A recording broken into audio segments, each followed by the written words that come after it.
안녕하십니까. 닥터본 성형외과에서 알려드리는 슬기로운 성형을 위한 진심 어린 가이드 닥터본TV 유영준 원장입니다.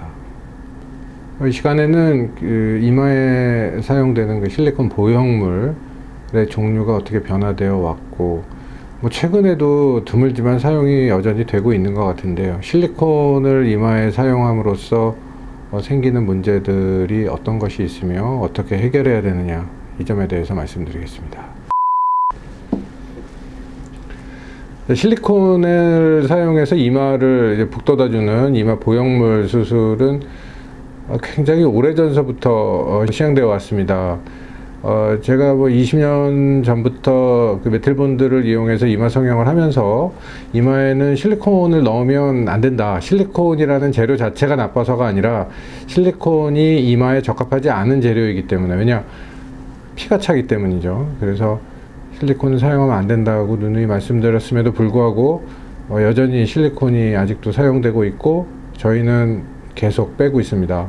그래서 실리콘이 그 전에 90년대, 80년대서부터 사용이 됐겠지만은 그 예전에 사용되었었던 실리콘과 현재 사용되는 실리콘이 어떻게 조금씩 변해왔는지, 또 그거에 따른 문제점은 또 어떻게 또 달라지는지, 치료는 어떻게 해야 되는지에 대해서 자세히 설명드리겠습니다. 이거는 이제 아주 예전에 80년대, 90년대 초반, 중반까지 사용됐었던 이 판 형태의 실리콘 시트를 단순히 그냥 잘라서 모양을 만들어 가지고 집어넣었었던 실리콘인데요. 이런 실리콘을 넣으면은 이마 모양이 거의 변화도 없을 뿐만 아니라 이물감도 많고 둥둥 떠다니기 때문에 이런 실리콘은 초기에 잠깐 사용됐다가 지금은 거의 사용되지 않는 실리콘이고요. 그 이후에 90년대 중후반에서 2000년대 초반까지 사용됐었던 실리콘입니다. 실리콘 판을 좀 가공을 하고 높낮이 조절을 하는데 여전히 안에서 움직이고 피가 차니까 이걸 이제 두개골에 확실히, 이마뼈에 확실히 붙여주겠다고 이제 이런 짓을 좀 해놨죠. 이렇게 찢어 놓고 반대편 이 뼈와 붙는 부분은 이렇게 칼집을 이렇게 내놨는데요. 이런 식의 실리콘을 집어넣는데, 사실은 이 실리콘이 지금도 계속 문제가 되고 있고 가장 심각한 문제를 낳고 있습니다. 설명은 추후에 드리겠고요. 최근에는 이제 이렇게 맞춤형 실리콘이라고 해서 이마뼈의 윤곽을 석고로 본을 떠서 만든 실리콘을 집어넣고 있는데, 이것도 역시 여러 가지 문제가 생기고, 피차는 문제는 세 가지 실리콘 모두 다 공이 발생하고 있습니다. 첫 번째 실리콘, 예전에 썼었던 실리콘은 이미 거의 다 제거가 됐고 지금은 사용하지 않기 때문에 크게 의미가 없고요.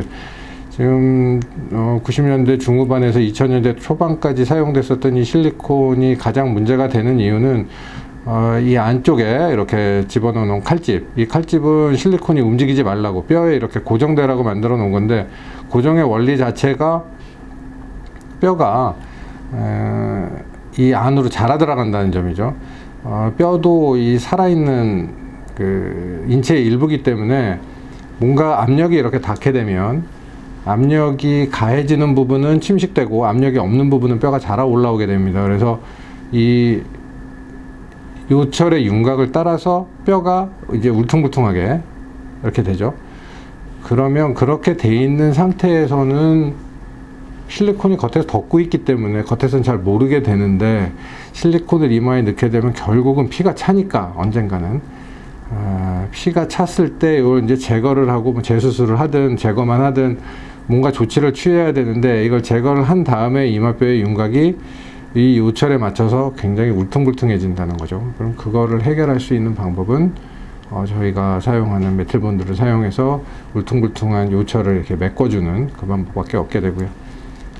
최근까지도 지금 이 순간에도 사용되고 있는 이 맞춤형 실리콘은 잘게 뚫어놓은 이 구멍이 있는데요. 이 구멍을 통해서 뼈가 자라 올라와서 실리콘을 고정시키는 그런 원리로 만들어진 겁니다.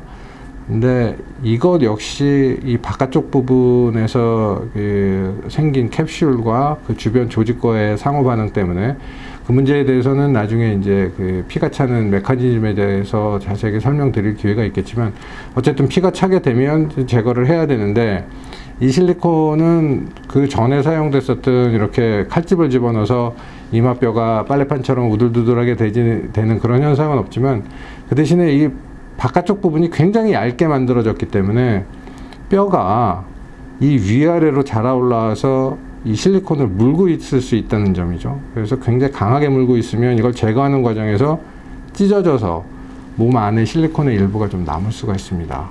그래서 요 실리콘, 맞춤형 실리콘을 사용한 경우에 제거만 원하더라도 두피 관상절개 전체를 다 절개해서 수술해야 되는 경우가 있다는 거, 그 점을 좀 알고 계셔야 될 것 같고요.